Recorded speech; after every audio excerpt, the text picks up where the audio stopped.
Olá, seja muito bem-vinda, bem-vinde, bem-vindo ao Diversamente. Aqui quem está falando é o Paulo Reis e esse é o seu podcast sobre diversidade e inclusão, direcionado para todas as pessoas, todas as existências e todos os seres. Aqui, como nós sempre lembramos, queremos falar da diversidade dentro da diversidade. Alguns lembretes preliminares que a gente sempre vem fazendo. O nosso podcast conta com o apoio e parceria do programa Vai 2 da Secretaria Municipal de Cultura da cidade de São Paulo. E também conta com o apoio do coletivo Cine Mateus, nossos grandes parceiros nessa jornada incrível. Convidamos você que nos escuta, outros coletivos, pessoas, empresas e organizações a nos apoiar também. Uma informação importante a você que está nos acompanhando é que este podcast é mais uma das iniciativas que constam em nossa biblioteca digital. A Biblioteca Digital do Zeno dos Atos é uma plataforma democrática onde você encontra diversos conteúdos e obras produzidas por pessoas periféricas. Quem quiser acessar e fortalecer a biblioteca, é só ir na descrição do podcast ou na bio do nosso Instagram, @Zeno dos Atos, e conferir lá esses conteúdos maravilhosos. E, claro, o Diversamente também estará disponível em outras plataformas como o canal Cine Mateus do YouTube. Convidamos vocês também para acompanhar nossas redes sociais, curtir e compartilhar nossos conteúdos para gerar engajamento, @Usina dos Atos e @cinemateus.sp. Gente, é o nosso último episódio, o último e não mais, não mais importante, mas vai sacramentar essa nossa jornada aqui. E o tema de hoje é povos originários, né? Então, acho que todos os temas aqui eles mereceram muita atenção, todos muito relevantes. E a gente espera que vocês gostem do que a gente preparou aqui, do que vai aparecer aqui nessa conversa maravilhosa. Povos indígenas ou originários muitas vezes são tratados como um bloco estático e estereotipado. Muitas vezes não incluímos essas pessoas de todas as outras as discussões que dizem respeito à gestão da vida como um todo, a nossa cidade, estado, país e continente. Qual é a real possibilidade de protagonismo para pessoas indígenas nos espaços de tomada de decisão? Não apenas para garantir seu direito à autodeterminação, mas também para contribuir na reformulação dos modelos de desenvolvimento que temos hoje no Brasil, na América Latina, no mundo. Vocês percebem que realmente é uma discussão bem acalorada, uma discussão bem importante da gente fazer, e a gente espera muito que essa discussão, esse debate, a gente consiga, não digo responder algumas perguntas, mas elaborar outras perguntas mais profundas. E aqui estamos com duas pessoas incríveis e maravilhosas para compartilharem um pouquinho das suas existências conosco, Luara Iracema e Joá. Sejam muito bem-vindos ao nosso podcast. Eu vou começar a pedir para que vocês se apresentem, para vocês contarem um pouquinho da trajetória de vocês. Um pouquinho não, o quanto que vocês acharem importante, na verdade, de revelar, acho que o ponto de vista de vocês em relação a de onde vocês partem, as existências de vocês, para a gente conhecer quem são vocês. Então eu queria começar com o Joá, para você contar um pouquinho de quem é Joá, né? E como que você descreveria a importância da diversidade no contexto de povos originários? Licença aqui para chegar primeiramente, né? Queria agradecer a oportunidade de estar aqui, é muito importante. E vamos lá. Como já falou, meu nome é Joá, eu sou uma pessoa que cresci no Alto Tietê, na cidade de Poá, uma cidade bem pequena, com pouco acesso a informações, culturas que normalmente tem mais para a região de São Paulo, né? Grande São Paulo. Desde pequeno eu sempre gostei de fazer atividades culturais, nunca parei em casa e por esse motivo minha mãe sempre me colocou para fazer ginástica, jazz, tudo que é gratuito lá na cidade. E aí eu cresci nesse meio assim cultural, né? Cada vez mais aprofundando essa raiz e me especializei mais na área da dança, consegui tirar o DRT e aí consegui movimentar alguns corres, né, alguns trabalhos, mas ainda é muito difícil, né, ainda mais com esse assunto de ser uma pessoa indígena. Tem outros lugares que enfatiza esse lugar do antirracismo, mas muitas das vezes não inclui os nossos corpos, ainda mais pra gente que vive nesse contexto da periferia na cidade, né, então é um apagamento acima do apagamento, porque eles já não já não falam de indígenas. E ainda quando falam é só nesse lugar de, está na aldeia, ou lá do Amazonas, né? É como se a gente não pudesse estar aqui também. Mas enfim, já tô voltando a falar de mim. Hoje eu me reconheço como multiartista, né? Eu faço um pouco de tudo. Tenho uma loja de artesanato que se chama Enjoarte, então para quem quiser seguir lá nas redes sociais e dar essa fortalecida, né? Além disso, faço parte de um coletivo chamado Pindoretá, onde dentro dele a gente desenvolve outros projetos que se chama Buraco Negro e o Olho da Serpente. O Buraco Negro é um projeto voltado a artes cênicas, teatro, a gente também envolve a música, né? Dança, enfim, explorar o nosso corpo, a nossa existência mesmo, a partir das nossas histórias, das nossas vivências, desses corpos indígenas em diáspora, né? E o Olho da Serpente é um projeto voltado mais para o audiovisual, onde a gente busca fazer o registro dessas nossas narrativas para poder alcançar outras pessoas também e trocando cada vez mais com os parentes, né? Construindo essa rede de fortalecimento. E é isso. Acho que tem muita coisa ainda para falar, mas por enquanto seria isso mesmo. Maravilha, muito obrigado, Joá. Luara, você pode compartilhar um pouco de quem é a Luara? Enfim, o que você achar mais indicado para se apresentar? Mantoporã, Cheruqueri, Aqueluara, Iracema. Tenho 32 anos, sou atriz, sou designer, musicista também, educadora. Estou me formando para ser professora. Gamer, que eu gosto de jogar videogame. Só não tenho um canal, mas eu gosto. Eu sou da cidade de Tiradentes, extremo leste de São Paulo, bem extremo mesmo. Eu sempre vivi lá. Minha mãe, ela viveu a fase bem difícil, que era a fase do desaldeamento. Então, minha mãe, ela vem do quilombo afro-indígena Caetano, família Caetano, em Minas Gerais. E meu pai, ele traz consigo a etnia dos Pruís, também em Minas Gerais. Ambos se conheceram em São Paulo, mas ambos já têm histórias de desaldeamento, miscigenação, colonização. E esse desaldeamento trouxe também minha mãe para cá, para a cidade de Tiradentes, onde ela, né, me criou.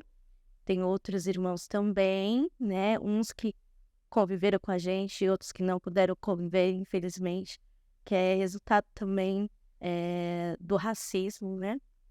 E na cidade de Tiradentes, como nos anos 90, era, né? Até hoje também que eu tô sabendo que ainda tem esse estigma do bairro mais perigoso, da Zona Leste e tudo mais. Minha mãe sempre quis me manter ocupada o quanto pudesse, para que ela pudesse sair para trabalhar, porque eu vivia com ela, meu pai já estava separado dela, enfim. Então ela fez o papel de mãe solo, né? Então, tudo que tinha de graça, ela também me escrevia. Programas culturais, cursos gratuitos. Então, eu sempre me mantive ocupada, porque ela achava que se eu caísse no ócio, eu poderia estar também vivendo um pouco esse universo da violência. Então, foi nessa que eu comecei a fazer cursos de teatro. Lá em 2004, em 2007... eu fechei com um grupo, né, que é as Filhas da Dita, que existe até hoje, já vai fazer 16 anos. E aí, juntas, a gente tem uma trajetória que faz parte de nossa narrativa, né? Então, a gente fundou o grupo, faz espetáculos, lança espetáculos. A gente, com outras coletividades do bairro, lançamos a Cooperativa de Artistas, que também está aí até hoje. Também fiz nesse período, dirigi também musicalmente alguns espetáculos. Tive a oportunidade também de dirigir uma websérie na pandemia, ao lado da Mayuzi Tulane, que também é uma multiartista. E nós fizemos aí essa websérie no momento pandêmico. Também fiz a direção junto com a multiartista G, conhecida antigamente como GK Trevosa, que é uma mana, assim, do Vogue, da performance. A gente fez o curta-metragem Nova, Efeito Colateral, também na pandemia. E a partir daí eu comecei minha primeira graduação, curso Linguagens na FASESP. E agora sou educadora de teatro também há muito tempo, já há 16 anos. Agora eu estou como educadora de teatro em Embu das Artes, no Instituto Acorde, e também trabalhando em rede com a aldeia Tapassurecol, onde eu me reconecto à minha ancestralidade, à minha linguagem, né, a minha cosmovisão indígena e coletiva também a eles, onde eu aprendo muito, me realfabetizo e recupero essa herança que foi tirada de mim, da minha família. Maravilha, Luara, muito obrigado. E, nossa, que alegria ter vocês, enfim, vocês duas aqui. Justamente porque acho muito importante a gente ter esse nível de visibilidade, né? A gente está falando de duas pessoas artistas indígenas no contexto urbano e periférico. E eu acho que isso dá uma série de camadas profundas em relação a quem vocês são. É importante que exista visibilidade para isso, né? E falando em visibilidade, vou até já começar com as nossas perguntas aqui, para realmente a gente refletir sobre aquilo que é desconhecido, né? Quantos povos, línguas, culturas estão de pé hoje? Quantas histórias não conhecemos e não conheceremos? A maior parte das pessoas na sociedade brasileira não sabe muito sobre povos indígenas no Brasil. E não conhece sua importância, não sabe a relevância, né? Enfim, às vezes a gente cai muito em lugares comuns.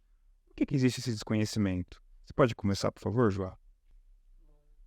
Um desses pilares, né, do desconhecimento seria o apagamento mesmo das histórias, né, das narrativas, não só de nós, pessoas indígenas, mas sim no contexto geral, né? As pessoas, elas têm um bloqueio em relação a poder trocar com as pessoas sobre as histórias delas, né? A partir das violências que passaram, os mais velhos, enfim, quantas famílias não migraram para cá, inclusive São Paulo é construído, né?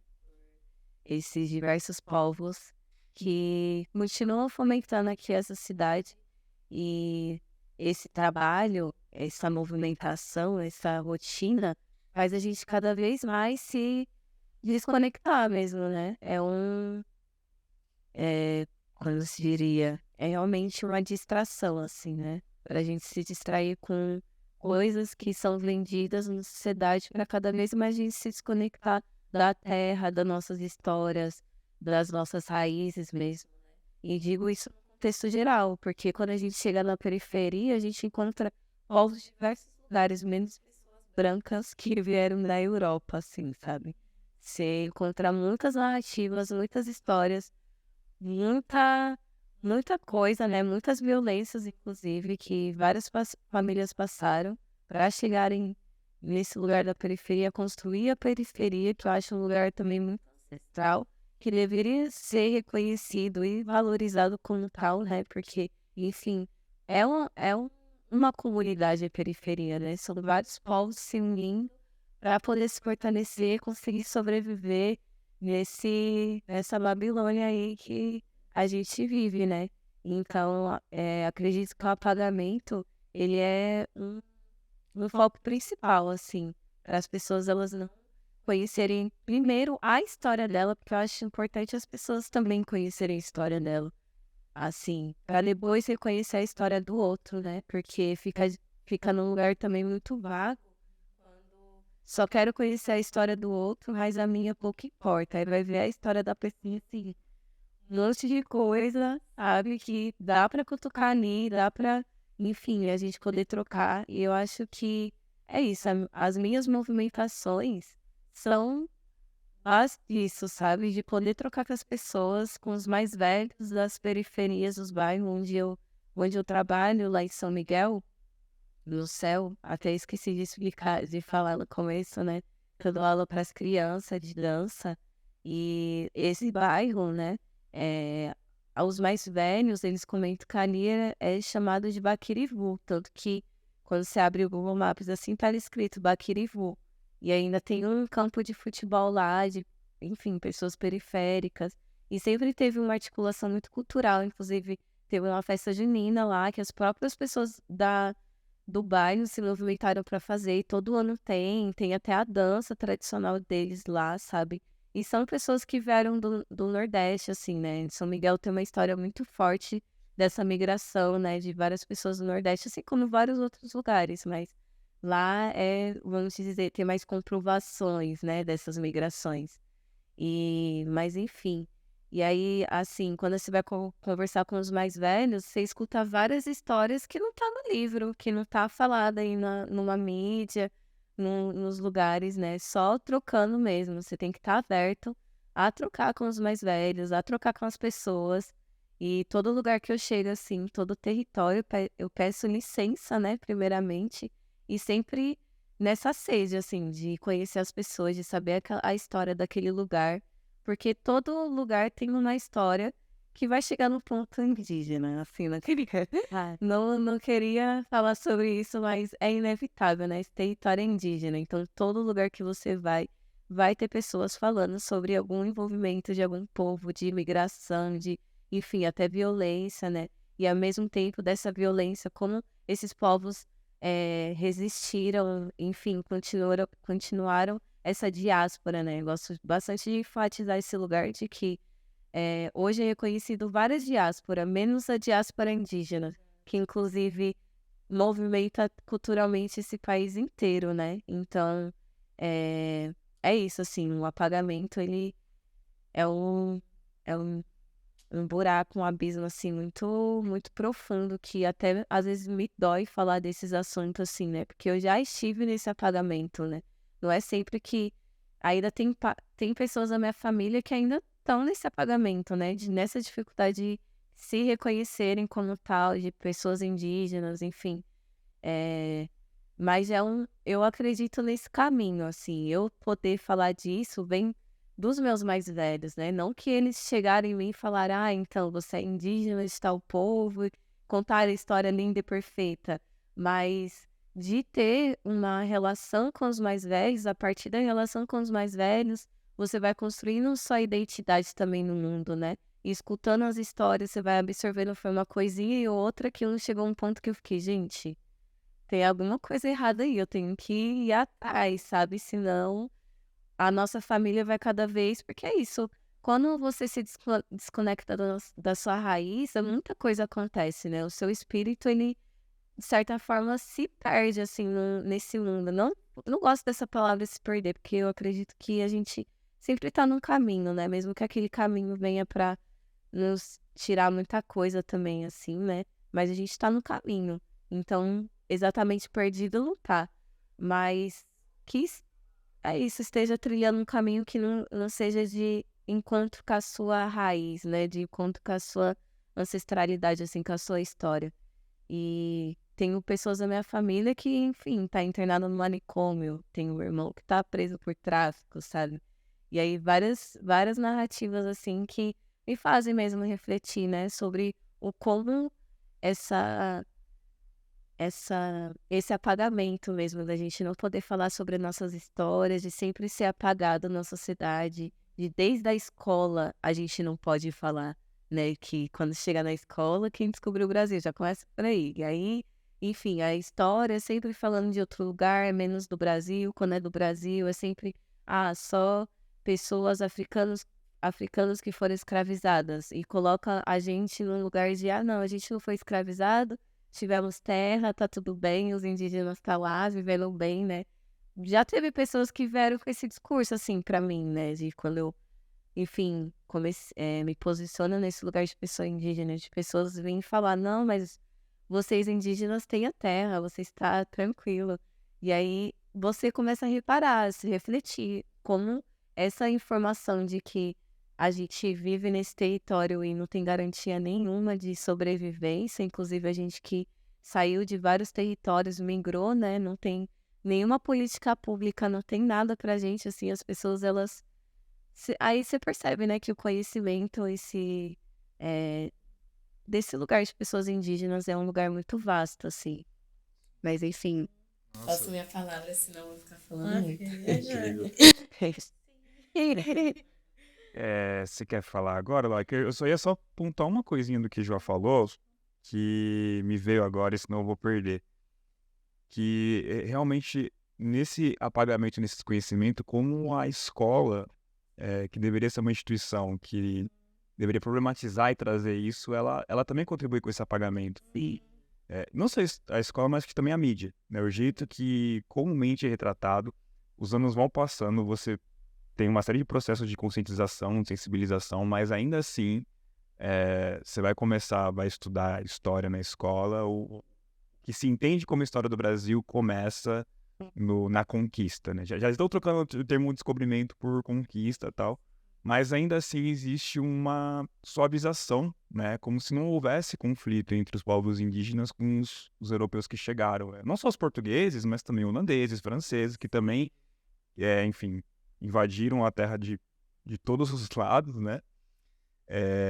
E tem uma mensagem de doçura ali que é passada, como se realmente houvesse uma passividade de povos indígenas e que, enfim, foi coisa do acaso, as epidemias que aconteceram, as guerras que apareceram, coisas que lá atrás são traduzidas em ações ainda hoje.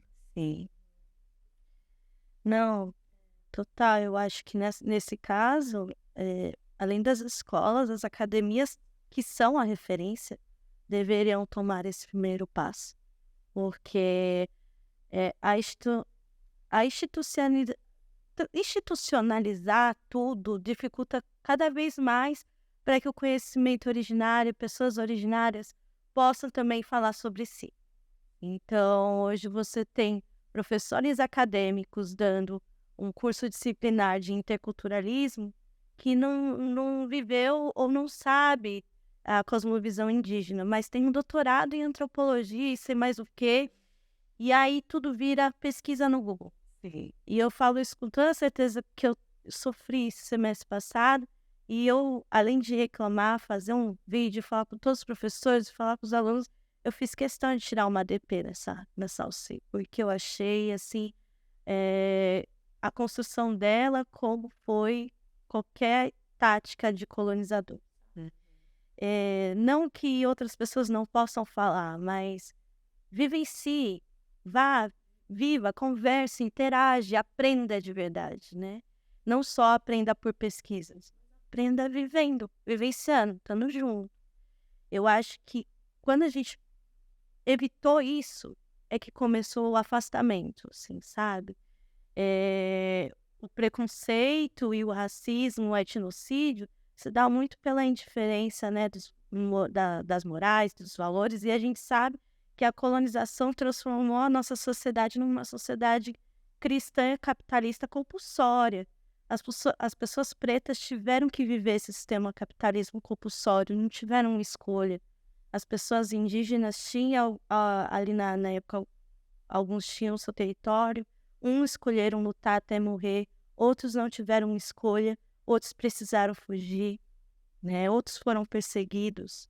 São tantas histórias que a gente não consegue ter, porque é isso, desde aquele início, todo mundo tinha consciência de que aquele ato era bárbaro, era trágico, e que se documentá-lo do jeito que foi ia ser uma merda para os colonizadores, né?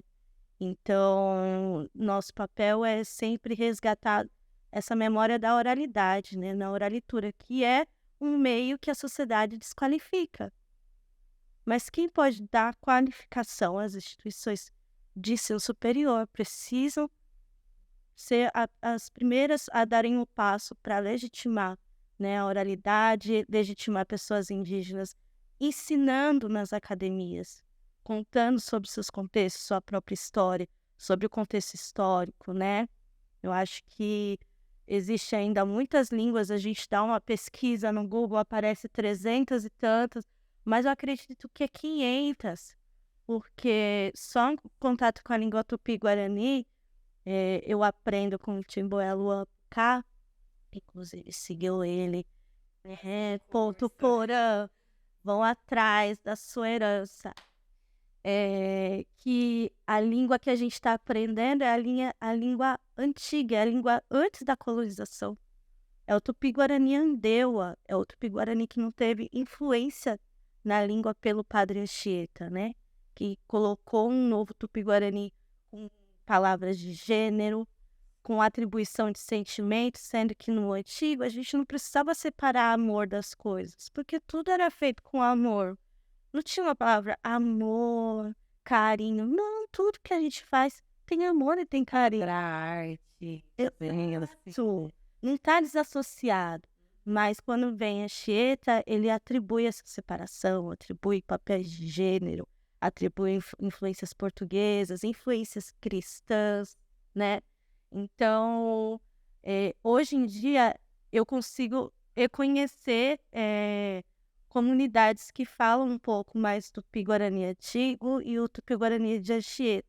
E isso é tão louco porque a gente começa a visualizar um contexto histórico, geográfico da dinâmica de como cada etnia procurou a sua resistência, né? Que as que preservaram sua língua, preservaram sem contato nenhum, né? Eles conseguiram abrigo nos morros, nos montes, para longe do litoral, né? Abriram mão das suas praias, né? Dos seus rios para se afastar.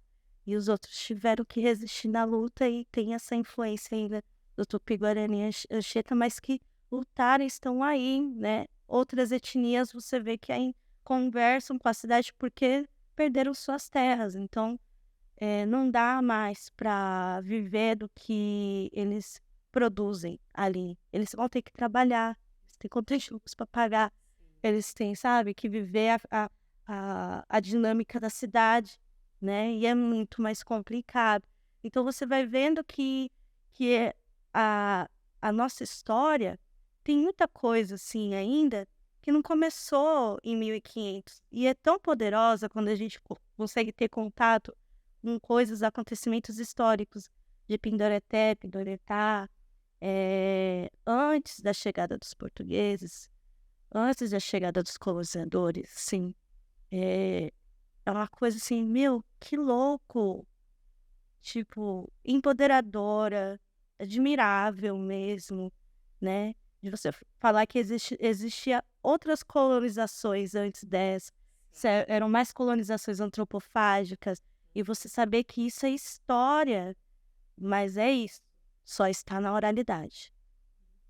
E um dia, e a vida em terra tem um relógio, né? Então, o que vamos fazer com isso, né? Então, é preciso vivenciar, é preciso estar junto, é preciso sentar e ouvir, né? Um mestre contar. Nossos parentes mais velhos falar sobre isso, né? É uma herança que, tipo, precisa chegar até você. Se você sentiu isso, vai. Porque quando você coloca muito isso da questão da identificação, né? De você sentir que você se conecta, se você encontra, isso é um caminho espiritual, assim. E eu senti esse caminho também. Eu senti esse momento que a gente não se encaixava nesse discurso, mas a espiritualidade de alguma forma vai direcionando, falou assim, ó, tô te dando isso, isso, isso. Junta aí para você ver, né? Então a gente, e talvez dentro das nossas famílias, que minha família também, hoje em dia é uma família que não consegue conceber um pouco a sua etnia, não entende mesmo. E quando eu sento para conversar, minha mãe tá entendendo mais. Eu tô entendendo mais. Minha irmã dá uma bugada.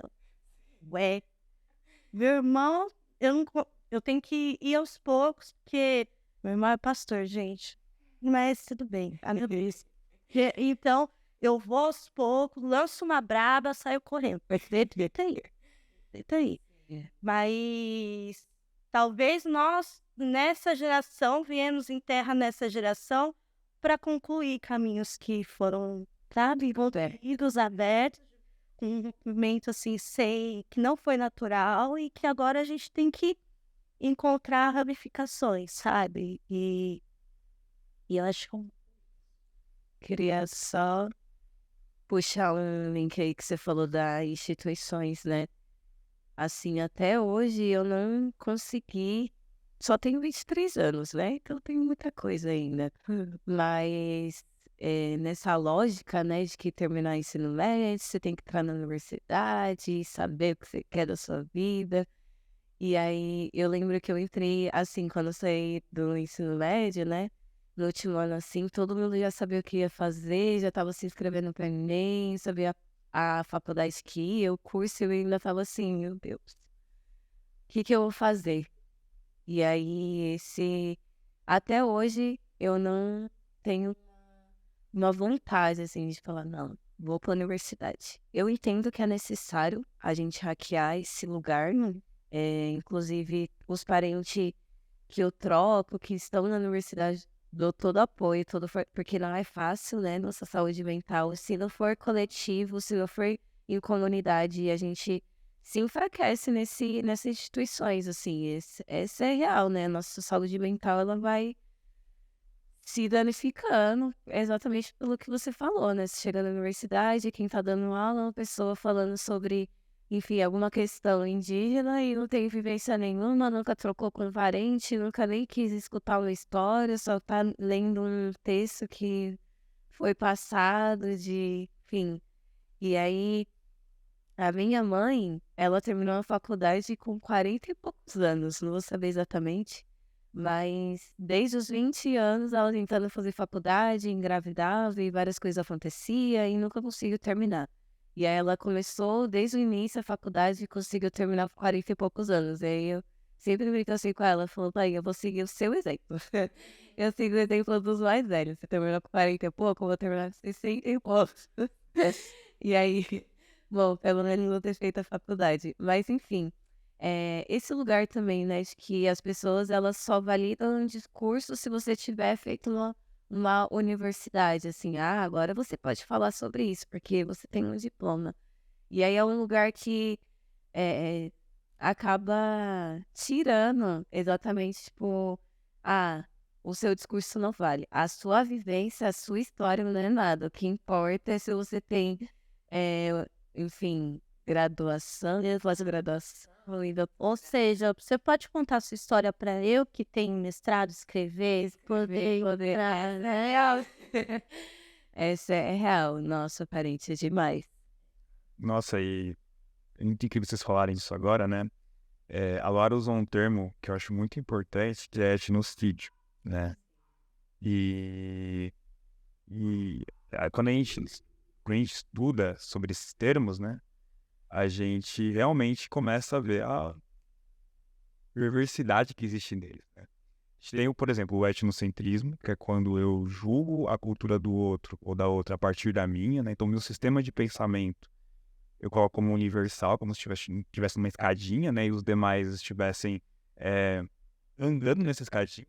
Então, quando a gente traz isso para povos indígenas e também povos africanos, dá a entender que existe um ideal de civilidade, com muitas aspas, que é europeu, mas todo mundo está perseguindo esse ideal. Então, as outras culturas elas são alternas e devem alcançar isso. Acho que esse exemplo da academia ele é bem ilustrativo, porque é como se só realmente a instituição, a universidade é que validasse esse discurso. Se uma pessoa... E aí que tá, não estou falando isso para invalidar também estudos de povos indígenas. Dos deles eu acho que são importantes. Me lembro, por exemplo, agora do professor Floresta Fernandes, que ele dedica muito tempo para poder entender a organização social do povo tupinambá. Tem muitas camadas de problematização aí, evidentemente, mas existe um registro, né? No entanto, tem isso, né? Tem essa questão em que a validação só passa se realmente uma pessoa pesquisadora, geralmente uma pessoa branca, né? Teve condições também de dedicar tempo para poder estudar isso, pudesse fazer tal registro, né?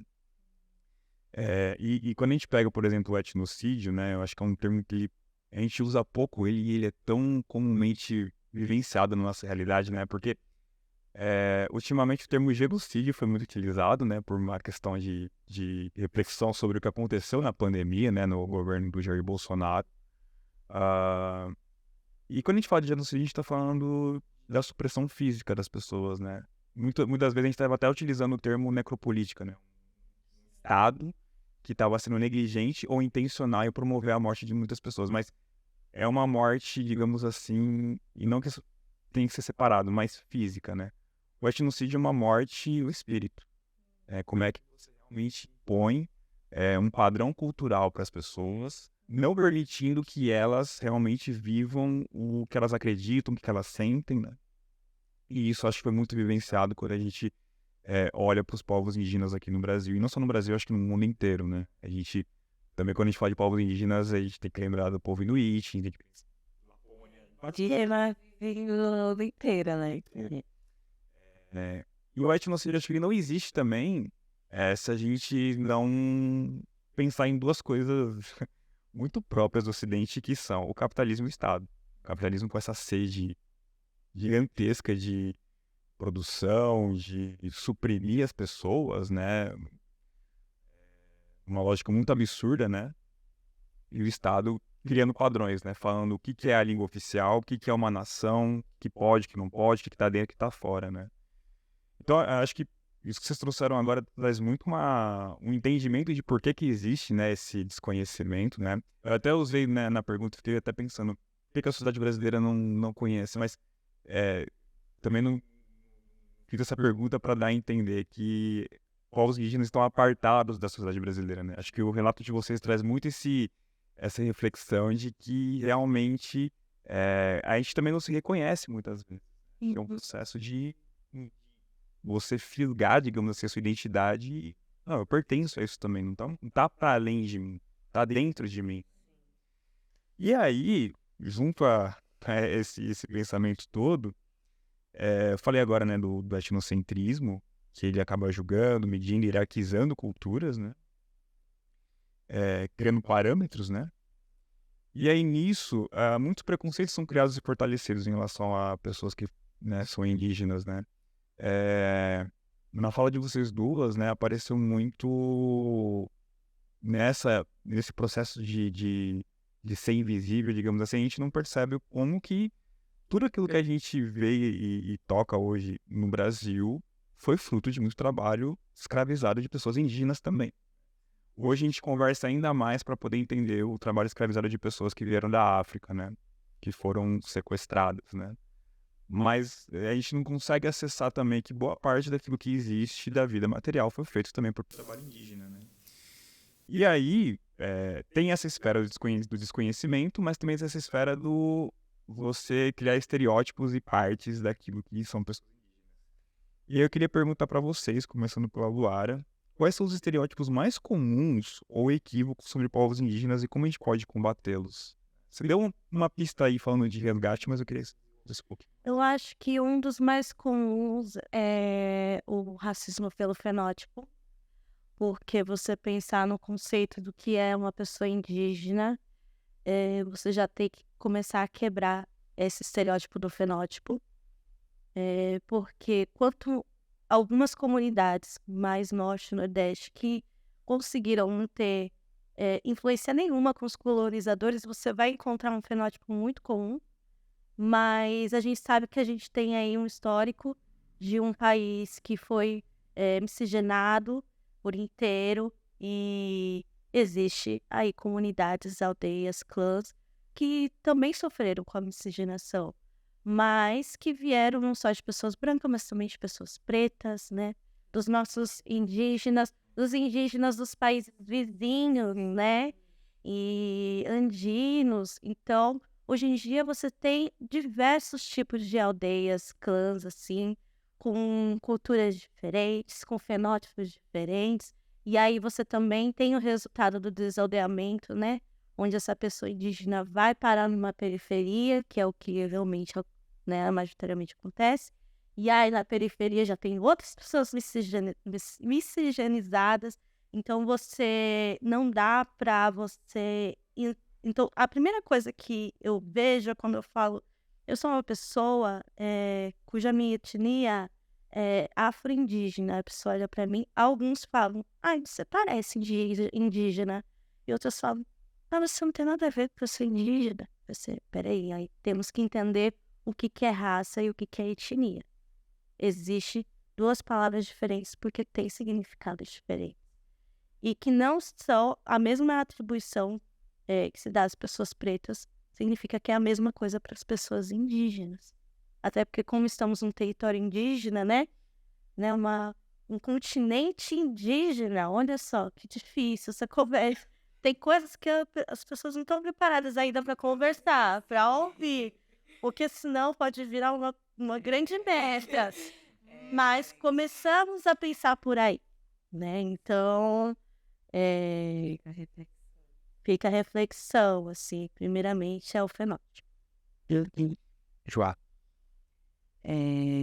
Essa questão do fenótipo, né? E uma coisa assim que eu costumo falar é que as pessoas elas acham que alguns termos, por exemplo, afro-brasileiros, o que esse brasileiro significa, né? Já começa por aí. Esse brasileiro, para mim, assim, traduzindo na minha linguagem, da minha vivência, significa indígena. E é isso, tenho todo carinho, todo apreço pelos parentes que também vieram de África, que também são povos indígenas, de África. E quando chegaram aqui, pediram licença para essa terra, trocaram com os parentes. A partir dessas trocas surgiram coisas muito incríveis. E, enfim, a cultura que a gente tem até hoje, que todo mundo inteiro fica, o Brasil. E surge dessa troca mesmo, né? De povos indígenas, de continentes diferentes, de territórios diferentes, mas que é isso, indígenas sempre se relação com a terra. Então, tem coisas que vão encontrar em comum, né? E, assim, acho que um dos preconceitos, o fenótipo é um dos mais marcantes, né? Porque, como a parente falou, as pessoas sempre chegam quando você fala que você é indígena. Até que você tem mesmo, seu olho é meio puxado, sua pele é meio... gente, mas eu não tô falando que eu sou indígena pra vocês me validar. Não tô perguntando se eu sou indígena, eu tô afirmando, eu sei da minha história. Não tô, enfim, né? Mas outro lugar assim, ó, eu fico muito triste quando apago mesmo esse lugar do indígena na construção desse país, né? E dizendo esse lugar cultural mesmo. De sempre exaltar o afro-brasileiro, mas esquecer que esse brasileiro, ele significa que porque tem os povos indígenas aqui. Então, qualquer coisa que tenha sido trazida de outro lugar, qualquer outro povo que veio, pisou nessa terra, vai mudar a cultura. Que aqui é a outra cultura, aqui são outros povos. E aí, essa mudança, ela se dá a partir da troca, né? Que aí não é ninguém impondo a cultura, os parentes de África não chegou aqui impondo a cultura deles, nem os parentes daqui que chegou impondo, foi uma troca. E aí, o terreiro mesmo, pra mim, assim, não tem como falar que o terreiro é de África. Pra mim é capoeira, enfim, várias outras coisas, né? Falar que é só dos povos que vieram de África, pra mim, assim, impossível. Porque a partir do momento que chega em outra terra, já muda, né? E, enfim, vários preconceitos, mas esse é um dos pilares também, para além do fenótipo, né? Enfim. E pensar assim, porque nós sempre já falamos isso, já virou uma narrativa nossa brasileira, né, de se classificar um povo miscigenado. Mas a pergunta que fica é, o que você vai fazer com todas essas etnias que estão dentro de você? Você sabe quais são elas? Qual é a responsabilidade, independente do seu fenótipo, a responsabilidade com a ancestralidade dessas etnias que você carrega? Sua, dos seus ancestrais. Então, quando você começa a acessar isso, você vai entendendo que existe um valor que é muito maior e que é nosso, que é desse território, que é de Abaiala. Vocês falando isso agora, a próxima pergunta que eu ia fazer, eu nem sei se ela faz tanto sentido assim, porque eu acho que realmente, né, quando a gente fala de cultura, a gente tá falando de processos longos que envolvem hábitos, modos de vida, teia de significados, como é que você realmente dá uma interpretação ou várias interpretações para o mundo.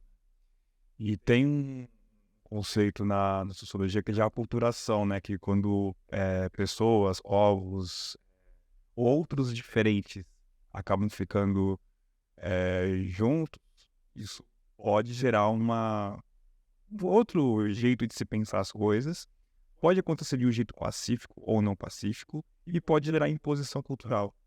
Por que eu refleti agora em relação à pergunta? Porque eu ia falar realmente como que pessoas... Em termos de Brasil, é meio complicado a gente usar o termo não indígena. Porque, de certa forma, todos nós aqui, todas as pessoas, elas têm essa ancestralidade, elas têm essa linhagem. E agora falando muito também da responsabilidade, me veio essa questão de, tipo, beleza, existem os estereótipos, existe muito preconceito, mas como que a gente realmente pensa em estratégias e meios de pessoas não indígenas de realmente ajudarem na promoção dessa diversidade, né? Porque acho que tem um processo aí, né, que a colonização, ela nega a diversidade. Ela realmente, aquele processo que a gente falou do Estado, por exemplo, de imprimir às pessoas uma nação específica, uma língua só, isso realmente é violento em vários aspectos, não só físico, mas também simbólico e cultural. Mas existem pessoas que não se consideram pessoas indígenas, mas que gostariam, digamos assim, de promover mais justiça e mais equidade e igualdade. Então, como que a gente pode sensibilizar essas pessoas para elas realmente serem aliadas, né?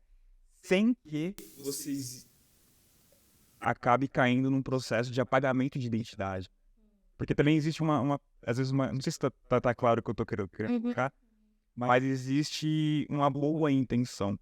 E essa boa intenção muitas vezes pode soar uma lógica de piedade. E novamente vem o etnocentrismo de você hierarquizar culturas, você acha que você está ajudando e não se vê como responsável, que é muito diferente. Está ajudando alguém. Existe uma corresponsabilidade, um compromisso seu, né, enquanto ser humano, com um cenário de mais harmonia entre as pessoas, né? Então, como que a gente consegue realmente promover como que pessoas não indígenas podem ser aliadas de pessoas indígenas sem descaracterizar a sua identidade e sua cultura? Você pode começar agora, Glória, por favor? Eu acho que a gente falou um pouco lá no comecinho, né, sobre as institucionalizações, né, das coisas. Sem querer te interromper, tem uma mesinha aqui de comidinhas, fiquem à vontade para poder petiscar. É uma mesa que gira, gente. É uma mesa que gira, para quem não está nos... A gente está conversando sobre quem vai pegar a imunidade e quem vai pegar o prêmio. Para quem está apenas nos ouvindo e não está nos vendo, tem uma mesa aqui com vários petiscos, tem suquinhos. Fiquem à vontade para comerem o quanto quiserem, a hora que quiserem. Mas perdão, viu? Imagina. Eu acho que Luara, encaro... Eu vou encontrando o meu caminho de fortalecer principalmente não só a mim, nessa trajetória de identidade e pertencimento, mas também a povos que ainda estão resistindo em aldeias. Então, Tabassurecó-Upã é um clã em qual eu me reconecto quanto a essa rede, e aonde eu vou e eu literalmente tenho um recurso financeiro. Eu sempre, vamos articular com o pessoal daqui, vamos chamar eles para esse projeto, vamos falar com eles, porque eles precisam.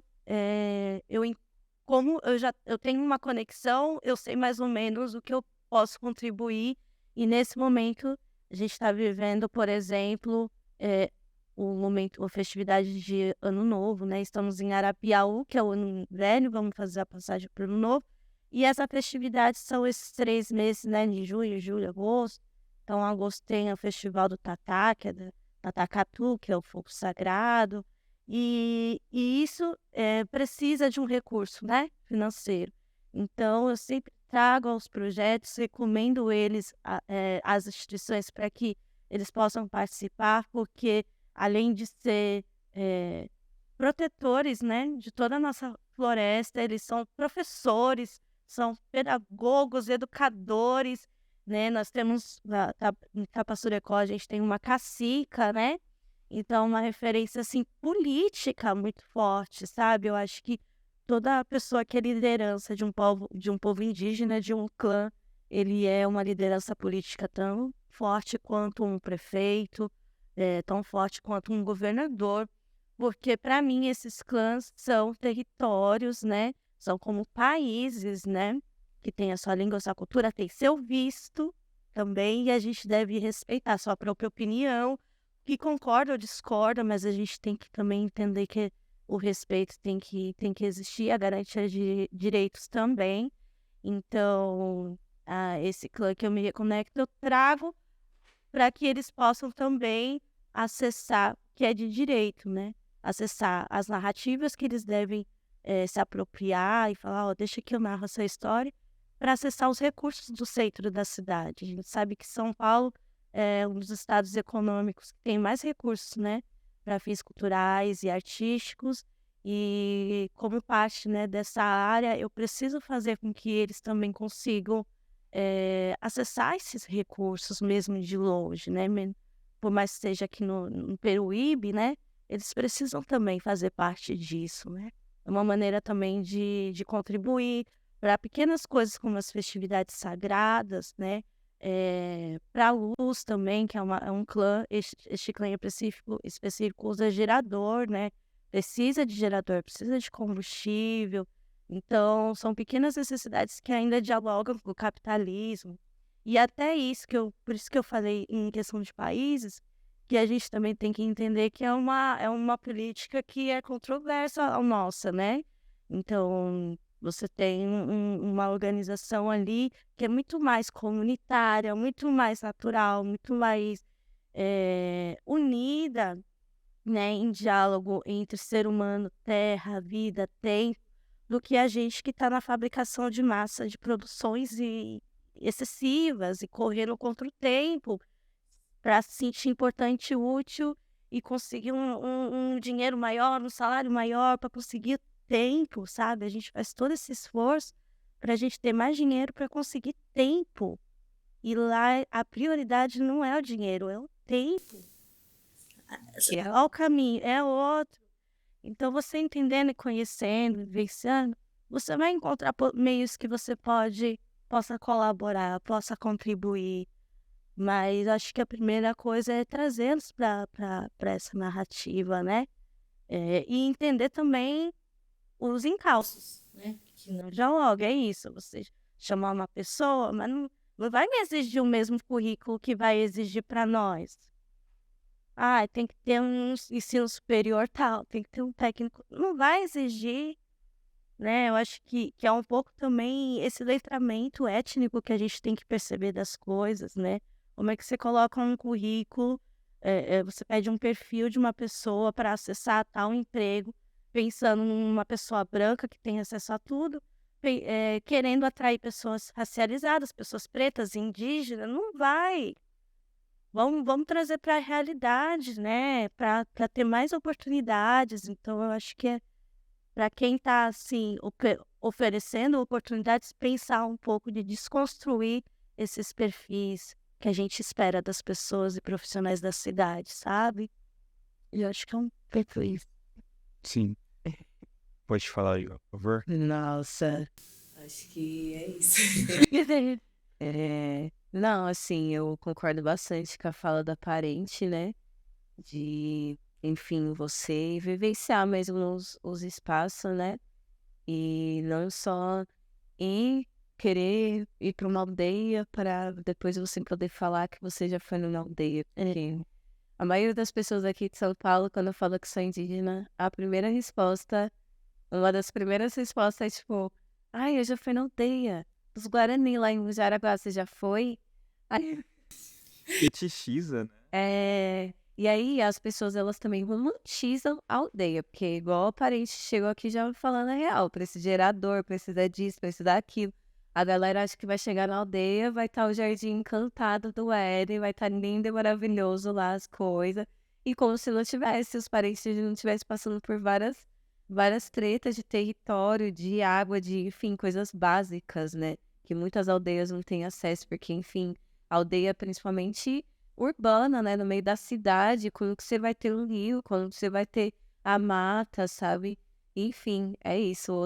Outra forma de vivenciar também, né? Esse contexto. E eu sou uma pessoa que vem de um contexto de ocupação, né? Minha família sempre ocupou terra. A maioria mora no interior de São Paulo. E a maior referência, assim, é o meu bisavô, que sempre ocupou terra para fazer horta, alimentar o povo que não sabia se alimentar direito. Então, a minha maior referência na minha vida é meu bisavô, que eu não conheci, assim, né? Porque, infelizmente, levam nossos mais velhos muito cedo, todo o contexto que a gente vive, mas as histórias pela família, assim, enfim, sonhos, né? Porque nossos mais velhos sempre estão conectados com a gente também, e é por isso que a gente está aqui podendo falar sobre nesse lugar, né, de pessoas indígenas, é pelos nossos mais velhos. E essas ocupações de terra, né, eu participo lá de Poá, que já é uma ocupação mais cultural, né, espaço mais cultural. Tem uma no Vilani, que é junto com outros parentes, que a gente quer fazer estamos nesse caminho de uma ocupação de moradia mesmo, né? E de movimentar aquela mata, que é uma mata no meio da periferia no Vilani. E acho que uma forma também das pessoas colaborarem com a nossa luta é também estar colado nessas movimentações de ocupação de terra, de entender um pouquinho mais da luta também, né? Na prática, e não só nas redes sociais, de ir lá e falar, porque as pessoas também acham que é só isso, só responder um post lá, pronto. Sei tudo sei tudo sobre indígena. Não, mano, sai da internet. Converse com seu vizinho. Sabe seu vizinho de onde que ele veio? Sabe? Sabe as pessoas que moram ao seu redor, de onde que elas vieram, qual é a história delas? Sabe? Se você não sabe nem de o território onde você tá, como você quer conhecer outros territórios também, né? Porque todo território que você vai, você tem que pedir licença para chegar. Saber que ali tem uma história, tem povos ali, já tem pessoas. Então, é isso, assim, eu acho que tudo parte também da pessoa, né? Como eu falei no começo, assim, se a pessoa ela não reconhece nem a história dela, como ela vai reconhecer a história da outra pessoa? Sempre vai ficar num lugar de fetichismo, de, enfim, exploração mesmo, de, só estou pesquisando. E nunca de vivenciar como a parente trouxe, né? Tá sempre ressaltando, assim. Acho importante você vivenciar e não só querer, vou conhecer aqui isso, sabe? E nunca, não, vamos vivenciar, vamos trocar mesmo, vamos, né, construir alguma coisa. E é isso, assim, acho que uma dessas. E eu gosto de cutucar, né? Acho importante também, assim, outros movimentos, inclusive raciais, né?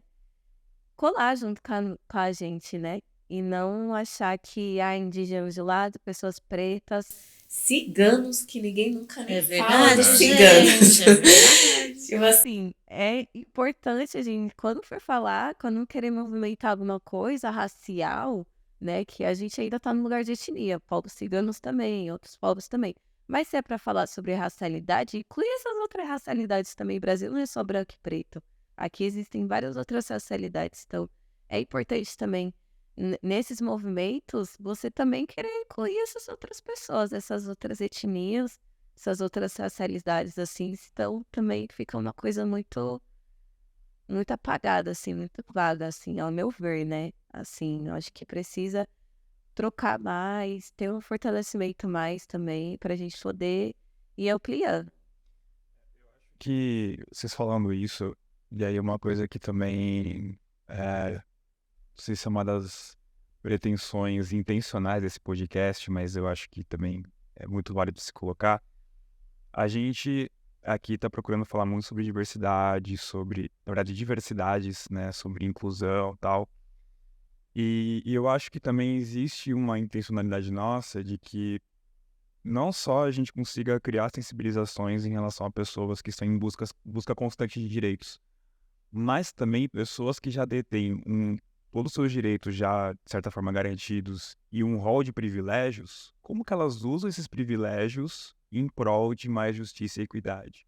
Porque é muito também injusto só as pessoas que fazem parte de grupos minorizados lutarem para conseguir mais sobrevivência, mais coisas, só um lugar. O que coloca essas pessoas, muitas vezes, no imaginário, né?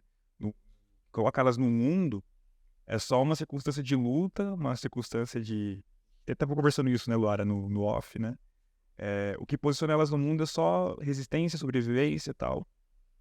Mas não é uma luta que é só das pessoas que fazem parte de grupos minorizados de várias minorias, né? As pessoas também que detêm um conjunto de privilégios também, elas têm uma responsabilidade, né? E cair nesse lugar apenas de internet, apenas de foto, né? De você pagar de uma pessoa legal e cool e realmente não ter ações constantes, é uma coisa que deve ser problematizada, né? Poxa, você tá fetichizando a minha imagem, você tá me usando para pagar de progressista e tudo mais. Qual que é o seu real modo de vida? Qual que é a sua responsabilidade em relação ao que está acontecendo, né? Sim. Bom, vamos seguir aqui numa das pautas que eu acho que... Vocês querem comentar alguma coisa do que eu falei agora? Não. Parentes. Enfim, que é um assunto, na verdade, que vem de muito tempo e que eu acho que é importante da gente colocar agora, que é a relação com a terra, né? Eu já vi muitas pessoas descaracterizando a luta de povos indígenas, de pessoas progressistas, quanto à questão da terra, né? E aí a gente tem um imaginário colonizado que atribui ao modo de vida indígena o atraso, a falta de estar, de certa forma, adaptada à modernidade, né? E coisas dessa natureza, né? E faz com que a gente tenha na nossa sociedade uma mentalidade, entre vários pontos, agrária, individualista, utilitarista, né? E aí, como que a gente pode olhar o marco temporal? E aí, só para contextualizar para quem está acompanhando a gente, o marco temporal, né, o projeto de lei que está em voga aí, que trata-se de uma tese, né, a defesa de uma tese, que entende que o direito à terra indígena só deve ser garantido se for comprovado que na data da promulgação da Constituição de 1988, ou seja, 5 de outubro de 88, a área estava ocupada por pessoas indígenas ou comprovadamente estava sob reivindicação. Isso traz uma série de problemas, pois quem criou esse problema com as terras não foram os povos indígenas. E aí faz com que a gente pense, como é que a gente lida, por exemplo, com povos que foram expulsos ou foram forçados a sair das suas terras nesse contexto?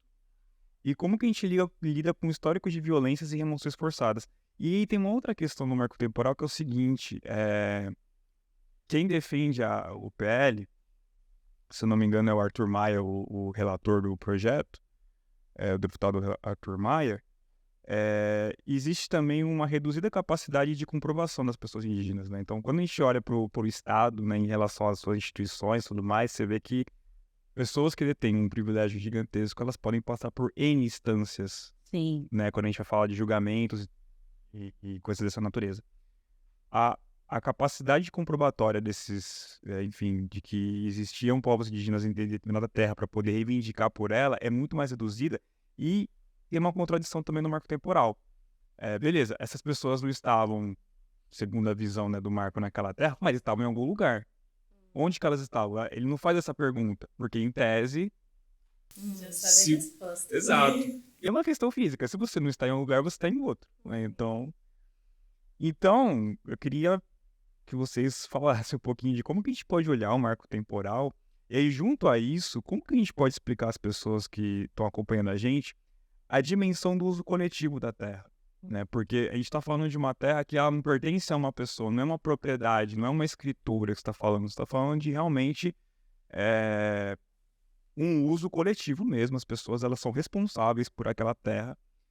E eu acho que é muito bonito quando se fala posse, né? O termo de posse da terra, né? Porque realmente dá uma ideia de transição, de cuidado, de compromisso que aqueles povos indígenas têm em relação àquela terra. E mais do que isso, aquela terra também ela é compreendida como um meio que garante não só a existência física, mas simbólica e cultural daquele povo.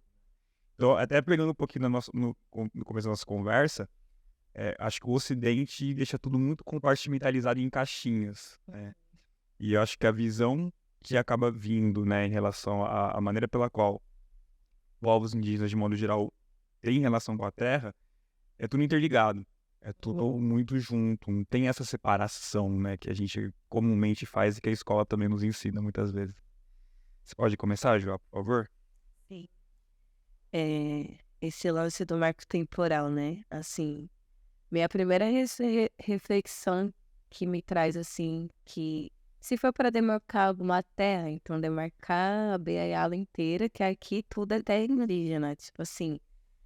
E segundo que é isso, é uma chacota pra mim o marco temporal, assim, uma coisa que realmente é pra nos tirar o direito, assim, é uma coisa escancarada, a gente não precisa uma pessoa, mesmo ela não conhecendo exatamente com o que é o marco temporal, o que é a nossa luta, se ela ler igual, se ela escutar um pouquinho do que você falou, ela vai entender que não faz sentido.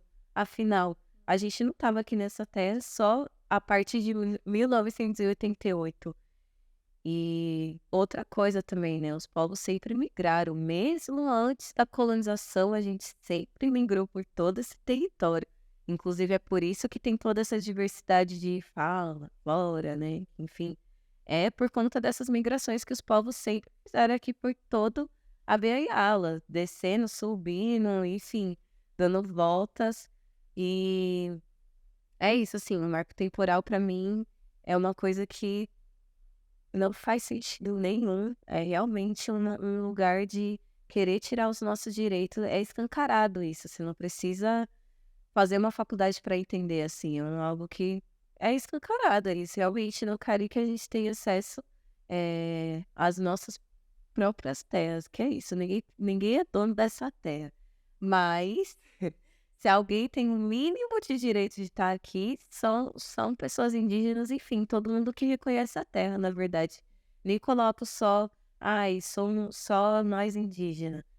Coloco no lugar de todo mundo que tem reconhecimento com a terra. Tanto de pessoas que eu conheço que não, infelizmente, por todas as violências que a família passou, não sabe exatamente de onde que veio, se é indígena, enfim, né? Mas que reconhece a terra, cuida dessa terra, tem uma troca com essa terra. Então, essa pessoa também tem direito de estar aqui. Então, porque a terra é uma troca, né?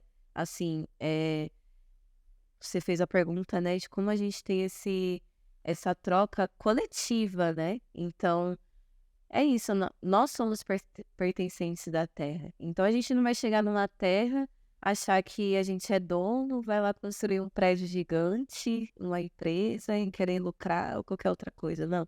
Se a gente pertence a essa terra, eu vou querer plantar para me poder colher e comer bem e viver de uma forma saudável, né?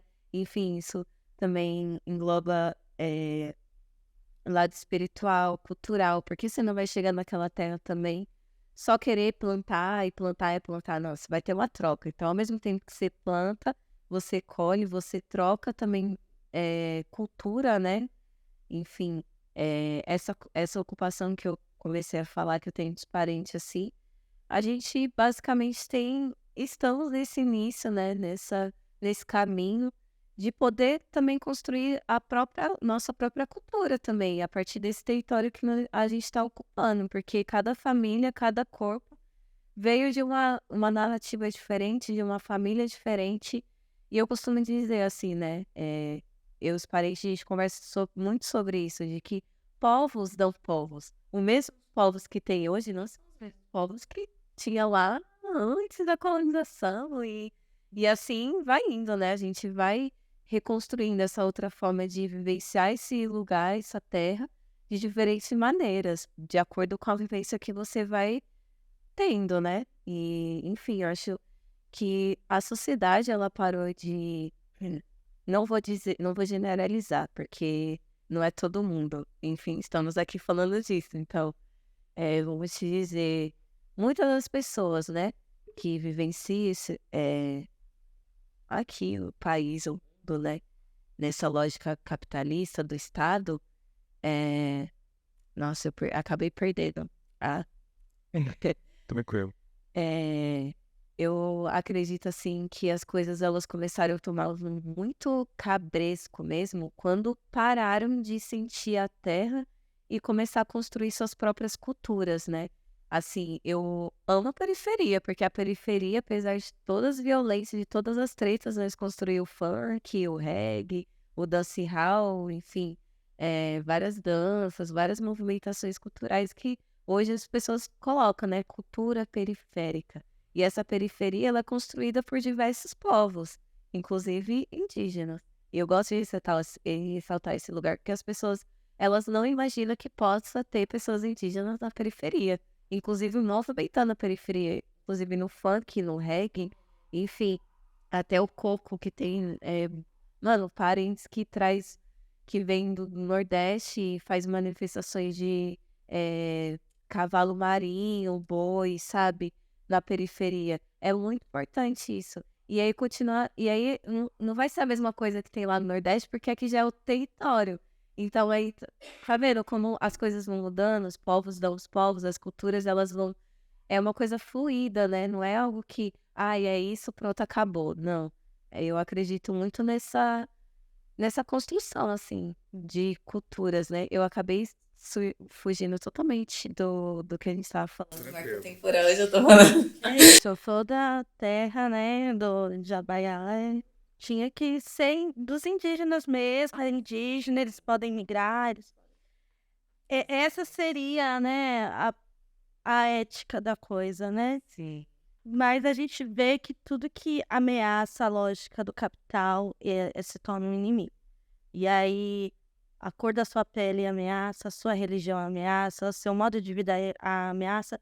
Se você é um consumidor ou um não consumidor, ameaça. Quanto economicamente você serve para o sistema, ameaça.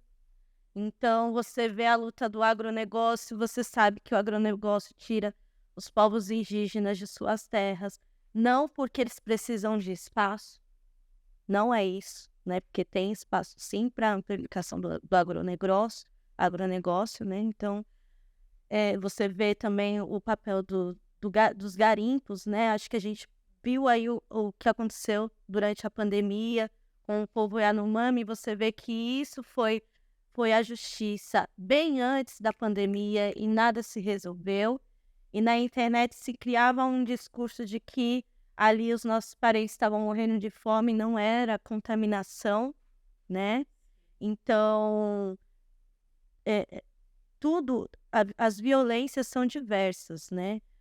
Para com os povos indígenas. E o marco temporal, ele é uma cartada na manga para pessoas brancas, para não indígenas, para grandes empresários, grandes agricultores, donos de gado, garimpeiros, conseguirem o extermínio desses povos que traz em seu discurso, na sua prática, que a preservação da natureza é essencial, é importante, que a natureza é sagrada, que o nosso continente ele se caracteriza pelo tal. E a existência, ao costume diferente, né? Aí a gente encontra diversos relatos até recentes de genocídio, né? De apropriação de terras e tal. Você fica, poxa, por que ainda em 2023 ainda está acontecendo? E está acontecendo, né? Você vê, tipo, torturas que foram denunciadas há 3 anos atrás, de crianças e mulheres, e essas torturas foram brutais. Não é o extermínio pela não existência, é o extermínio pelo ódio, né? Então, o marco temporal só contribui para que as pessoas indígenas consigam as suas terras, consigam a sua existência, porque os povos aldeados precisam das suas terras preservadas, e aqueles que já tinham as suas terras em mãos consigam mais empecilhos burocráticos para conseguir a autorização de preservá-las, né, como território indígena, que vem acontecendo, que é muitas denúncias que vêm, né, diante da FUNAI, a gente acompanha até inclusive nas manifestações que ocorreram, né, em Brasília, o quanto isso dificulta principalmente o sistema que foi criado para legitimar. Então, precisa ter não só uma consciência de que esses povos existem, como também uma consciência histórica que esses povos sofreram migrações, sofreram com a colonização, que também estão na cidade, né? Precisa atualizar e precisa ter gente, principalmente nos grandes poderes, que defenda, que sejam aliados. Porque a gente só tem ali aliados do agronegócio, tipo, isso não dá. Porque, inclusive, se a gente pensar numa outra realidade, poderia ser uma conversa boa de, né, de povos indígenas com o agronegócio, poderia ser uma conversa boa.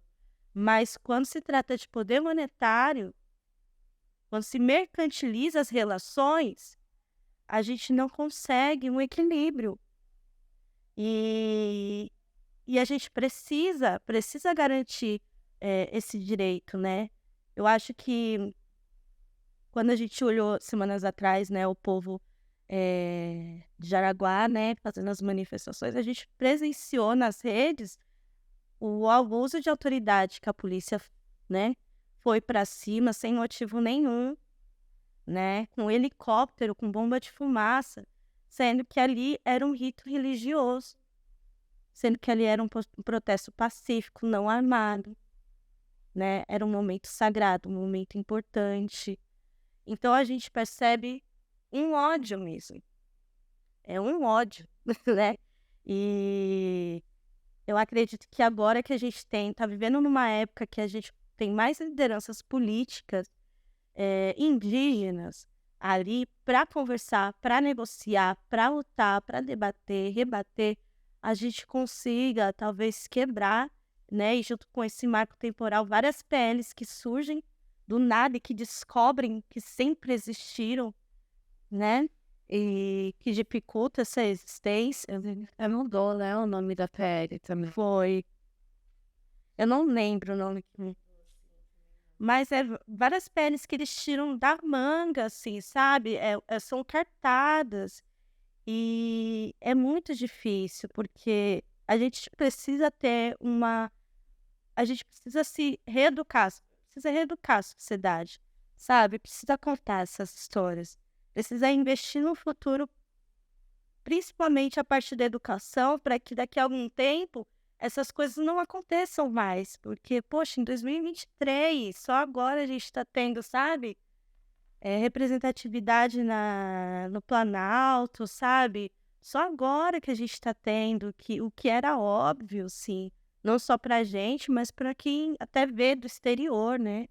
Do nosso território. Então, é preciso garantir, realmente, marco temporal não. Eu acho que a gente apoiar também, principalmente quando os povos vão a Brasília fazer seus protestos, suas reuniões, né, sua comunicação digital também. Muitos ainda não têm acesso à internet, né? É uma luta, a internet é muito precária. Então, acompanhar isso, porque tem povos indígenas em todo lugar. A gente não precisa só imaginar que está ali no norte e nordeste. Tem povos no sudeste, povos no sul, povos no centro-oeste. Procura alguém ou uma comunidade que é próxima do seu território para você auxiliar.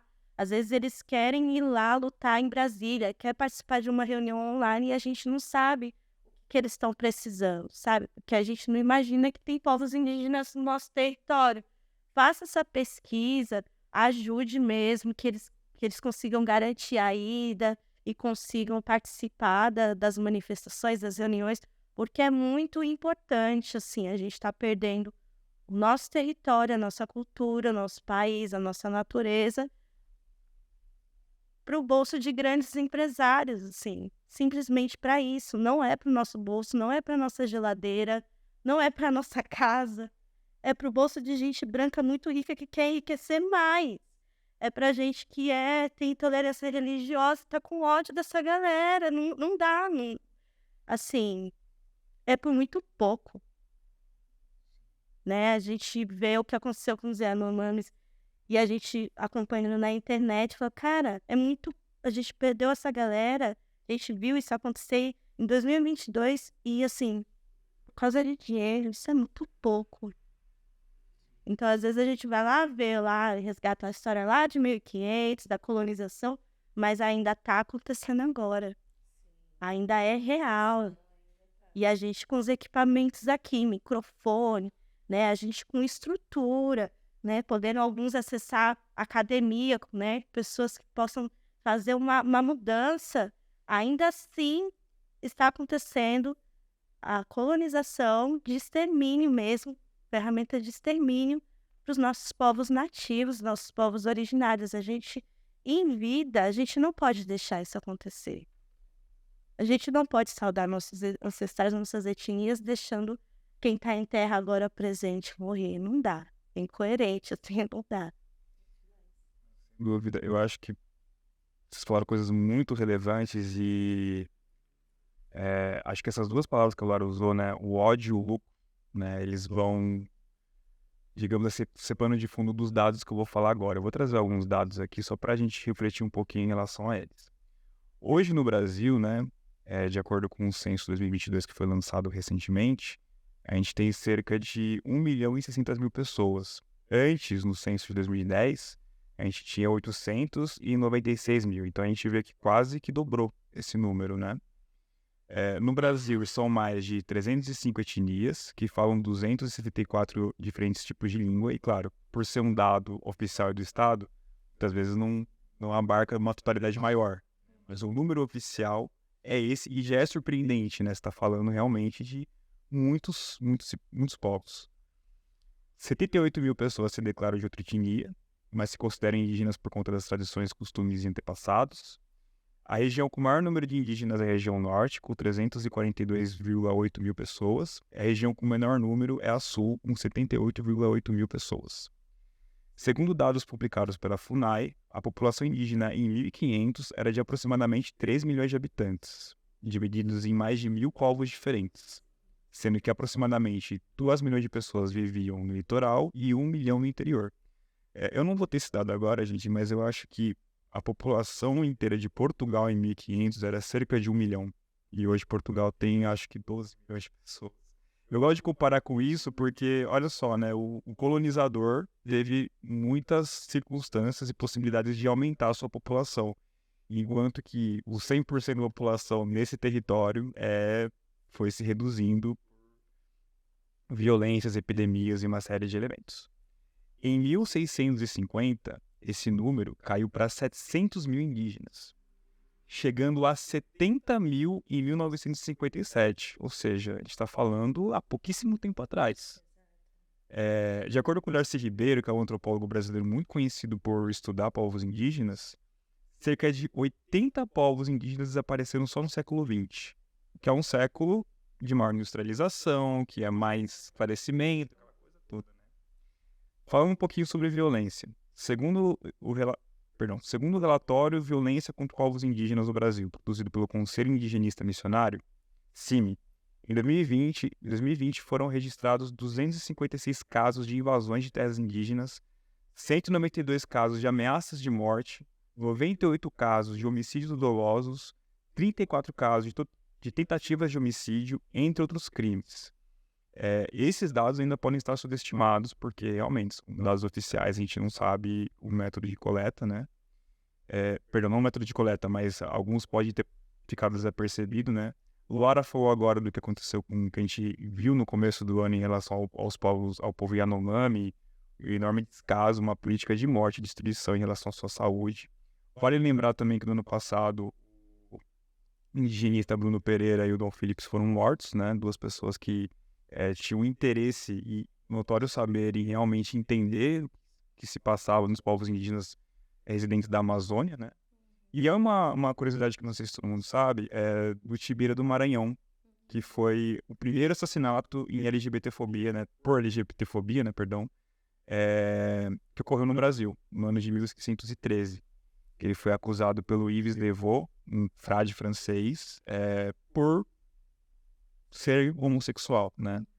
E aí é uma questão interessante essa, né? Como também muitos povos indígenas não tinham, né, essa separação que nós fazemos no Ocidente em relação aos gêneros, né? Existe uma performance de gênero que é a mais variada possível e, enfim, uma mentalidade europeia viu aquilo, não era uma pessoa...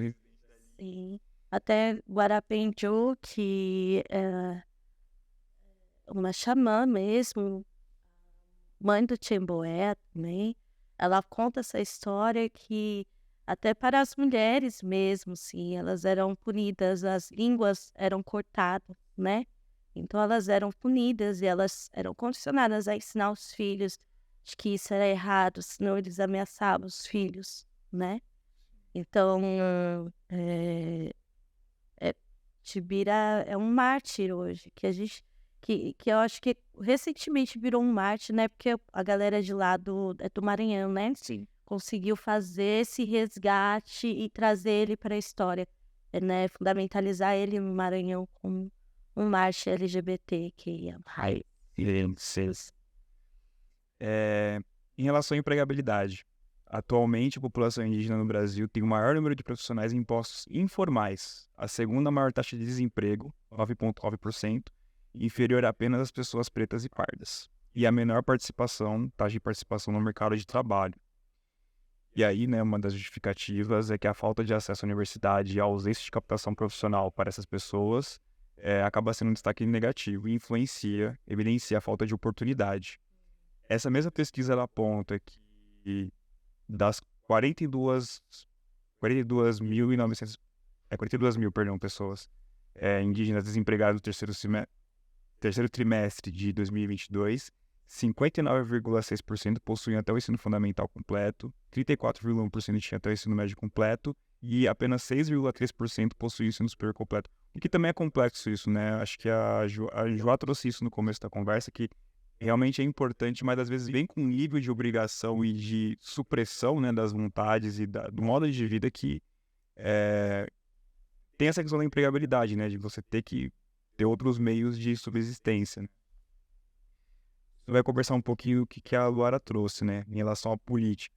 No âmbito federal, a primeira pessoa indígena a ocupar um cargo legislativo no Congresso Nacional foi o Mário Juruna, do povo Chavante, eleito deputado federal pelo estado do Rio de Janeiro em 82.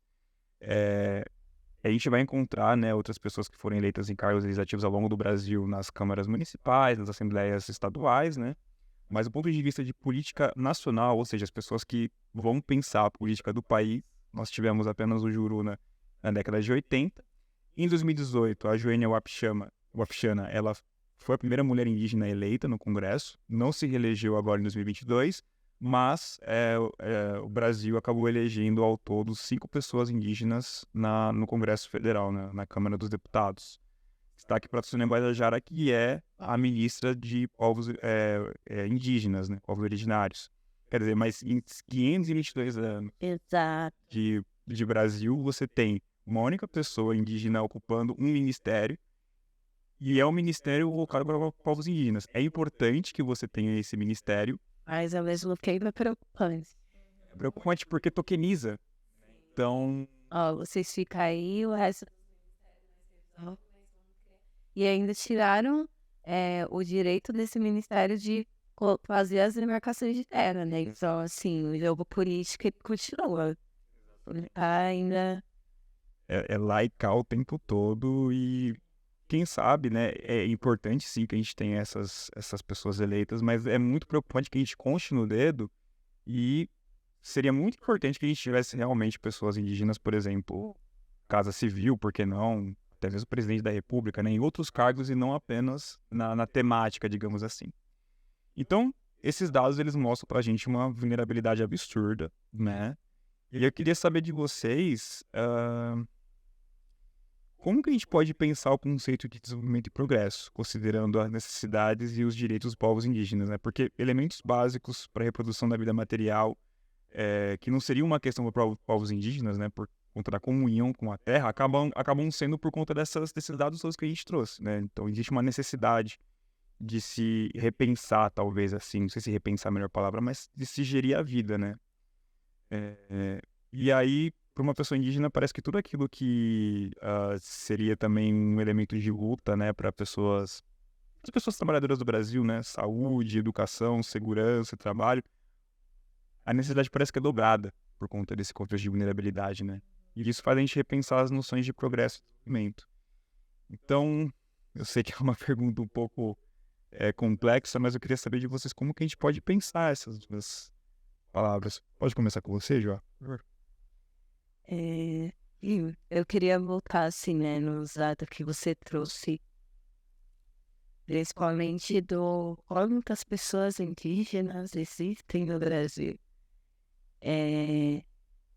Visto que muitos dos nossos, assim, muitos estão nessa classificação dos pardos, né, principalmente, mas também como pessoas brancas ou até pessoas pretas, porque quando a gente trouxe, né, nas outras questões do estereótipo, Quando você acha que só é indígena quem tem o cabelo tal, quem tem o olho puxado, enfim, não entende o pertencimento, mas sim só por fenótipo, você apaga muitas identidades, né? Muitas etnias.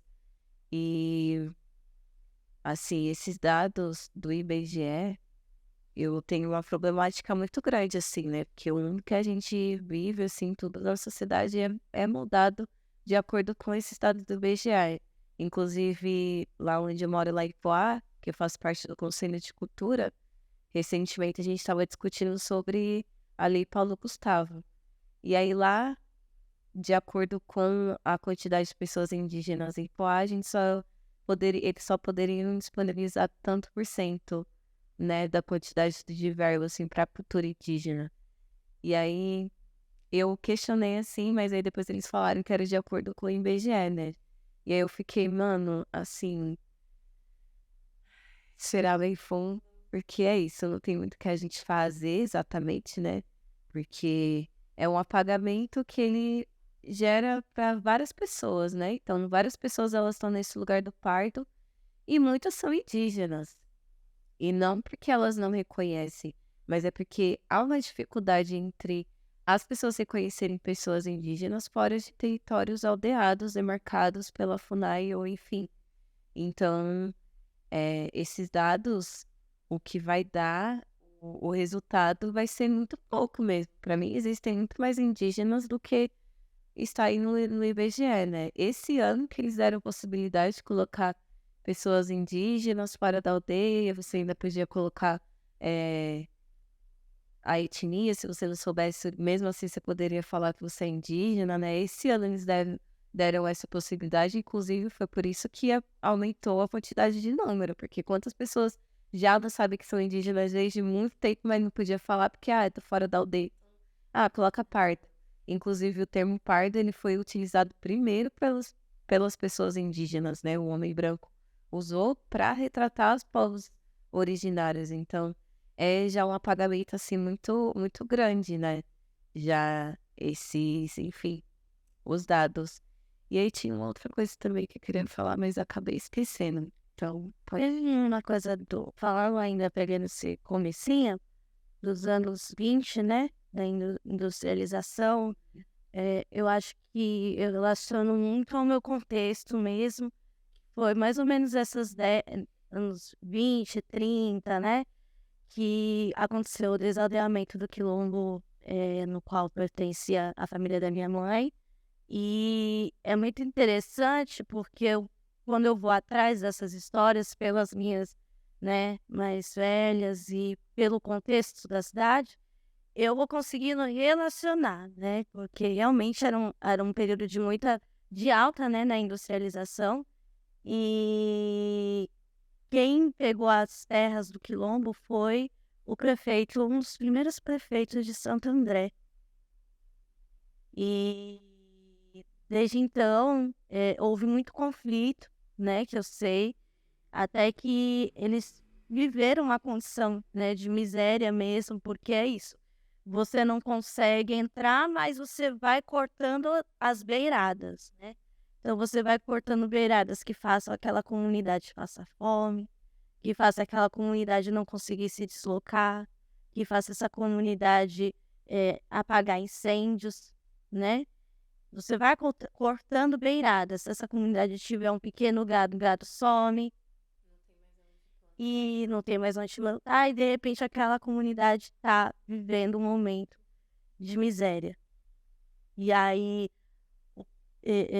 foi prometido, né, um acolhimento, um outro lugar, um trabalho, uma série de coisas. E aí, nesse momento, eles se apropriam da terra, e onde era o antigo Quilombo Caetano, e as pessoas do quilombo são jogadas na rua. E minha família, por algum um período, viveu, né, na condição da marginalidade das ruas mesmo, né? E em Santo André. Sem saber ler, escrever, né? Então, realmente, mesmo período, por exemplo, que aconteceu o massacre em Santa Catarina. Não sei se é Santa Catarina, posso estar enganada, Posso estar enganada. Isso da Catarina é um massacre contra os povos Choclan, né? Que foi aonde surgiu o marco temporal. Então, é um momento histórico para os povos indígenas que retrata a extrema violência, a extrema tática de desaldeamento, a apropriação, que foi justamente esse crescimento industrial e econômico. Eu acho que quando a gente vai pensar possibilidades de futuro, a gente tem que garantir que tenham mais pessoas ainda que representem os povos originários em lugares de poder político, para ser tomada decisões, né? Para que cada um possa, de alguma maneira, conseguir acolher e representar algumas comunidades que ainda estão em aldeia, que ainda estão juntas, estão de pé. E também as pessoas que foram desaldeadas, né? Saíram dessas comunidades, eles estão construindo outras em suas periferias, né? Com os parentes que são, né, no seu trajeto nômade, meio assim, né? Colocando os seus iguais, seus parceiros e aliados juntos para construir novas perspectivas de comunidade. Eu acho que com o tempo a gente vai entendendo isso e vai também acolhendo, né? Pensar também essa distribuição de direitos, seja ela de educação, de saúde, de tudo, assim, para as pessoas que não podem vir à cidade.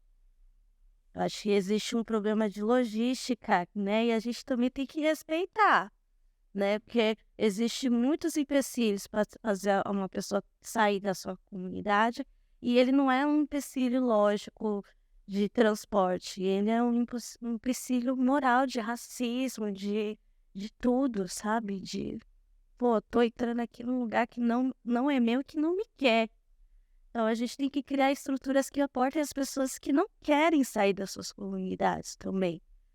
Eu acho que também eu vejo, né, a Cheiron falando que ela participa desse conselho, isso é muito importante, assim, as suas comunidades localizarem pessoas indígenas das suas comunidades periféricas para participar dessas organizações de tomada de decisão, de conselho, né?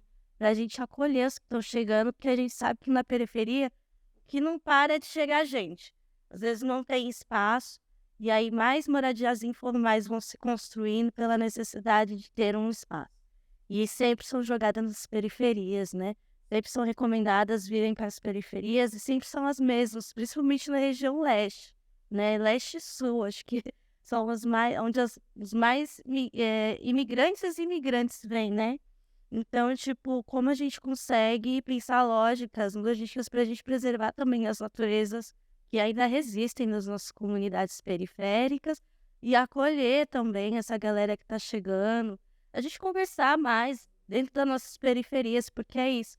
A necessidade faz com que a gente crie essa ambição do que é colocado para a gente, né? Enfim, e a gente vai fazendo essa manutenção dessa lógica capitalista de tipo, vou trabalhar condicionalmente para poder conseguir conquistar o meu HB20 loucamente. Exato. Porque se a gente não trazer esses processos, essas conversas, essas convivências, se a gente não trocar com quem é da nossa quebrada, o pessoal da nossa quebrada vai estar escolhendo pessoas erradas nos lugares de grande poder. Sim. Então, a gente precisa fazer esse processo que também é formativo, né? É também educacional, mas é isso. Tá sempre chegando gente, tem gente nova nascendo também, e a gente precisa investir em perspectivas de futuro na quebrada. Né? Eu acho que é um pouco isso, assim, tipo... Eu acho que a gente tem algumas coisas na mão que a gente pode fazer. Acho que a democracia, garantir a democracia é primordial. Bom, a gente está chegando no final do nosso podcast, infelizmente, porque o papo foi muito bom. E aí eu vou pedir para que vocês façam as considerações finais de vocês. Na verdade, são 3 coisas. Falem o que vocês acharem, que vocês querem falar nas suas considerações finais. recentemente a gente teve uma mudança, né, do Dia do Índio para Dia dos Povos Indígenas, né? Então, não é só uma mudança de nomenclatura, mas acho que tem toda uma vontade, né, de se mudar a maneira pela qual a gente pensa, né? E aí eu pergunto para vocês isso, né? As considerações finais, o que nós podemos esperar não só para o dia 19, mas para todos os dias do ano, e deixarem suas redes sociais para quem quiser acompanhar vocês, ter como ver as coisas maravilhosas que certamente nós encontraremos nos perfis de vocês. Você pode começar, Laura, por favor? Minhas considerações finais, acho que eu quero agradecer estar aqui, o convite, né, me proporcionar esse encontro com a parede, cheiro, mora quase do meu lado.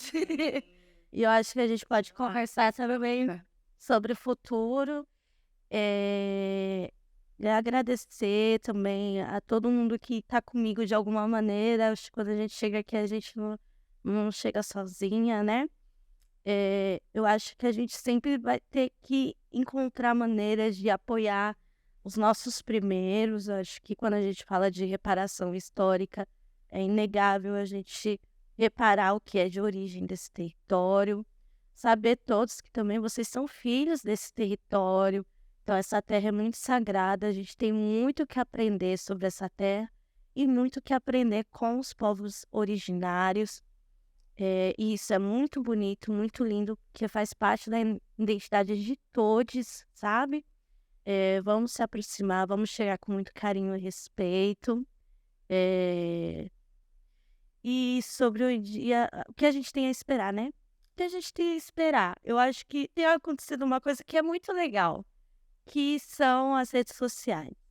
Tem muito cheiro com rede social aí, nova, principalmente os novinhos, né? Com TikTok, com não sei o quê, e é muito massa de ver, é muito legal. Eu sou uma pessoa, assim, que eu gosto da comunicação, gosto da tecnologia quando ela nos proporciona comunicação. Então, queria recomendar que todo mundo possa vasculhar a internet e encontrar uma pessoa originária que você curte, que você gosta. Pode ser no Instagram, no TikTok, fazendo challenge, porque eu acho que é muito legal quando a gente dá força também nas mídias, né? Eu acho que a mídia tem proporcionado aos povos originários um momento de compartilhamento de uma nova fase, né? Tem fortalecido, inclusive, até a gente que se sentia, né, deslocada nessa busca de identidade. A gente fala, peraí, mas o que sou eu? Onde eu estou? Então, de repente, você precisa ouvir isso. Você precisa também de pessoas, de referências na sua For You. Então, vai atrás de pessoas originárias para sua For You, porque eu acredito que as redes ainda vai aparecer muita coisa. Eu acho que não só para a gente acompanhar e ver o que eles estão fazendo, o que eles estão proporcionando, mas as novas discussões, né, sobre o futuro do nosso país, né? E eu acho que é isso, agradecer ao Etecatu, minha rede é Luara Iracema, no Instagram, no Facebook também, mas meu Facebook está desatualizado. Vai no Instagram, e é isso. Obrigado. Antes de passar para João falar, só uma vírgula do que você falou agora da importância, como a internet também ela tem coisas muito boas, né? Recentemente, por uma circunstância de trabalho, eu descobri eu já meio que sabia, mas eu nunca tinha escutado nada da Catumirim, uma artista maravilhosa. Eu escutei esses dias a música Indígena Futurista. Nossa, é um arregaço. Se possível, procurem essa artista, porque realmente é coisa muito boa. Pra você que gosta de cyberpunk, Sim. tem tudo a ver com os povos originários, viu? Cyberpunk é o conceito Do futuro, né, dos povos originários. Vai lá escutar. Obrigado, Lara. João, por favor. Considerações finais, né? Gostaria de agradecer a oportunidade de estar aqui, poder falar um pouquinho, estar com a parente, né? A gente nunca chega sozinho, tanto espiritual quanto físico também, muito importante essa força. E te escutar, te conhecer também. E agradeço também pela minha comunidade, né? Que me fortalece diariamente. Se hoje eu tô aqui podendo falar sobre tudo isso, sim, por esse fortalecimento, né? O reconhecimento indígena, ele não é individual, ele é coletivo. Você se reconhece no outro, e a partir desse reconhecimento que você começa a entender, se movimentar, ir atrás, enfim. Então, gostaria de agradecer também minha comunidade, minha mãe, meus mais velhos. E é isso. Deixar aqui um ponto para que você que esteja assistindo, que acompanha, também vai atrás da sua história, vai saber de onde seus mais velhos vieram. Eu sei que não é fácil também, não é só por documento que a gente acha. Às vezes é muito mais escutando as histórias. Então, se permita escutar as histórias que permeiam ainda na sua família e se abrir a isso mesmo, assim. E é isso. Referente ao dia. Isso. É isso, acho as redes sociais uma coisa muito importante também para as pessoas estarem acessando. Conheçam também pessoas indígenas que não estejam só num lugar de fama. Conheço as pessoas indígenas só quebradas, sabe? Que às vezes se chama de índio e, sabe, não sabe de onde que vem. Sabe, mas ainda tem um apagamento ali, assim, né? Mascarado. Então, trava também com essa pessoa, sabe? Vai, fortaleça também os artistas da sua quebrada, de onde você mora, de onde você veio. E é isso. Minhas redes sociais, o Instagram tá como Raiz de Juazeiro. E deixa aqui também um acervo, você vai achar por Pindoretá, que é coletivo, ou também Corpo Seco, Buraco Negro e Olho da Serpente. Gente, são muitos projetos, mas juro que vale a pena. O Pindoretá, onde a gente posta mais as movimentações. Inclusive, a gente vai fazer uma festa junina na ocupação, no final de julho. E é isso. Acesse lá as redes para ficar por dentro das próximas informações. E cola mesmo, fortalece, sabe? E é isso. Muito obrigada. Muito obrigado, Joá. Muito obrigado, Luara. E muito obrigado a você que nos acompanhou ao longo desses 6 episódios. Chegou ao fim, minha gente. E eu queria só falar umas palavrinhas, né? Já que esse é o último episódio da temporada.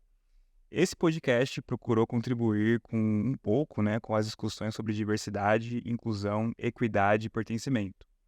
Nós sabemos que 6 episódios não são suficientes para tanto. Sabemos também que muitos temas importantes ficaram de fora, como pessoas 50+, neurodivergência, pessoas com deficiência, liberdade religiosa, pessoas refugiadas, entre outros temas. A nossa tentativa aqui foi abordar as questões de modo interseccional e transversal. Nós não tivemos um episódio exclusivo para falar sobre racismo, mas o tema esteve presente em todos os episódios. Da mesma forma, mesmo tendo um episódio falando sobre feminismo, tratamos questões de gênero em quase todos os episódios.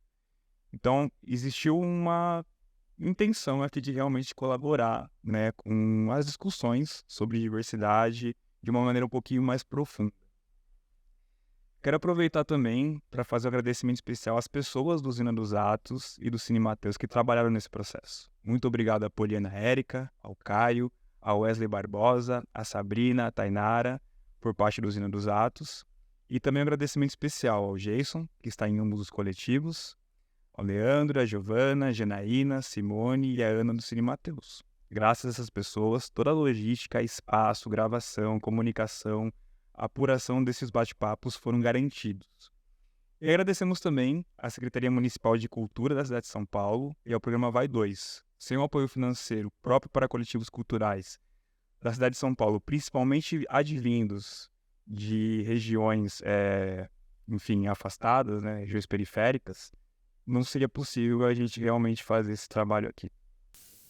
E é isso, gente. Convido vocês para acompanhar as redes sociais do Usina dos Atos. Eu ia falar Usina Mateus, olha só. Já tá aqui. As redes sociais do Usina dos Atos, @Usina dos Atos, e as redes sociais do Cine Mateus, @cinemateus.sp, para que vocês acompanhem os trabalhos e quem sabe a gente não tenha outros meios de produzir uma segunda temporada. Acompanhe a gente lá, contribui no que for possível para que a gente consiga realmente alargar um pouco esse trabalho. É isso, fiquem bem, paz a todos, tamo junto.